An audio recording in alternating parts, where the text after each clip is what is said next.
A tragic end to a neighbourhood row. 68-year-old Donato Galgano was allegedly stabbed to death by 35-year-old Tony Papadimitriou.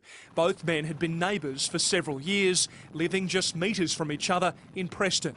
We are aware that there has been some disputes between the two parties. They are neighbours. They've been neighbours for years. Police were called to Murray Road just before 5 yesterday afternoon.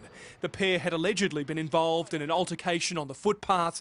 Donato Galgano had a stab wound to the chest. He was found unconscious in a pool of blood. Some passers-by rendered some first aid to the victim and kept that first aid going until the ambulance arrived. Despite resuscitation efforts, the 68-year-old died at the scene. Shocking, I'm still trembling. I didn't sleep at all last night. It's a bit disconcerting, but I guess you can have situations like that can occur anywhere. SES volunteers examined homes close to the scene in search of a weapon. Residents here say Donato Galgano had been the subject of several neighbourhood complaints, and often police were involved. In one of the most extreme cases, the 68-year-old was arrested and spent the day in custody. He was very rude to women, to all of us.